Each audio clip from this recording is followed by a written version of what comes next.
Précédemment, un monastère nous a ouvert ses portes. Les petits moines assurent le service pour leurs aînés. À 4000 mètres d'altitude, tout au nord de l'Inde, une équipe de scientifiques poursuit les fouilles.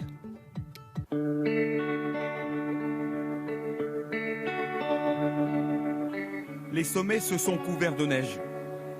Cela fait près de 4 semaines que les archéologues ont installé leur tente ici. Et la fatigue se lit dorénavant sur tous les visages. Les conditions de vie à 4000 mètres d'altitude ne sont pas faciles. Mais le résultat des fouilles, juste à côté, sur le site du temple du XIe siècle, va très vite leur redonner le sourire. Ça, c'est le dernier truc à enlever. Lauriane Bruno a rejoint l'équipe. Cet archéologue, maître de conférences, est spécialiste du bouddhisme dans la région. Et ce matin, elle est sur le point de faire une découverte qui va confirmer plusieurs hypothèses.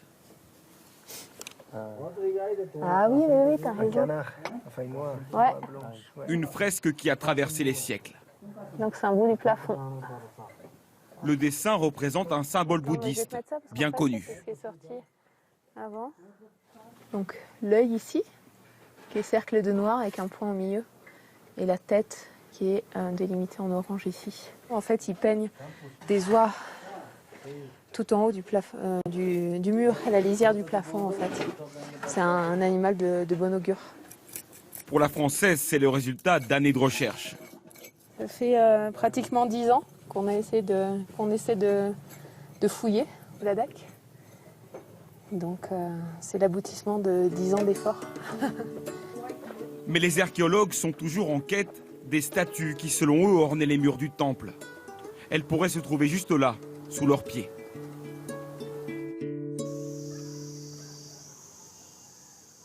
Dans la région, et bien au-delà, le bouddhisme, ce n'est pas simplement l'histoire. Ici, il est bien vivant. Et il attire des personnes du monde entier en quête de spiritualité. Flora Chastain vient de Pau, dans le Béarn. Il y a un an, elle s'est installée à Dharamsala. Et ce n'était pas un hasard. C'est une expérience très forte, que ce soit humainement et puis c'est un tel retour à la nature en fait et à une simplicité. C'est surtout ça, chose que j'arrivais pas vraiment à trouver dans le pays en France. Ici, tout est simple, tout est fluide et tout est bienveillant en fait. Dans cette ville qui abrite une importante communauté de Tibétains en exil, tout est tourné vers la spiritualité. Flora pratique la méditation bouddhiste. Et dans cette ambiance, elle a trouvé la paix. C'est ces monuments tibétains qui ont pu être reconstruits plus ou moins ici, du moins l'architecture tibétaine. Il y a aussi toutes ces représentations du bouddhisme qui sont là pour qu'au final on se sente plus vraiment en Inde en fait. On est en plus sur les contreforts de l'Himalaya, comme si on était un petit peu au Tibet. Mais l'envers du décor, c'est que Bouddha ici est aussi un produit pour touristes. Les statuettes, souvenirs et bibelots en tout genre se vendent à chaque coin de rue. Le nom de Bouddha est utilisé partout, comme pour ces séances de médecine bouddhiste. Officiellement, il s'agit d'ouvrir les chakras des patients, le système énergétique, avec des vibrations.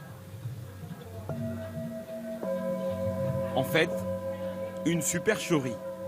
Loin de la philosophie bouddhiste, c'est un mélange de croyances et surtout de business bien rodé. C'est l'essence du bouddhisme que nous pratiquons au quotidien et pas seulement pour soigner.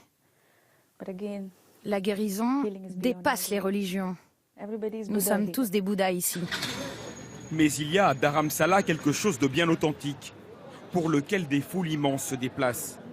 Un homme, un guide spirituel respecté dans le monde entier, a fait de la ville la capitale du bouddhisme tibétain. Et ce matin, il donne une séance d'enseignement public. Flora est au premier rang.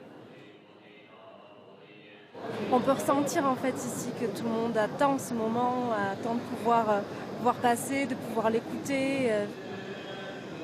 Un privilège pour la Française impatiente. Quelque chose bouge au loin. Le Dalai Lama est en train d'arriver.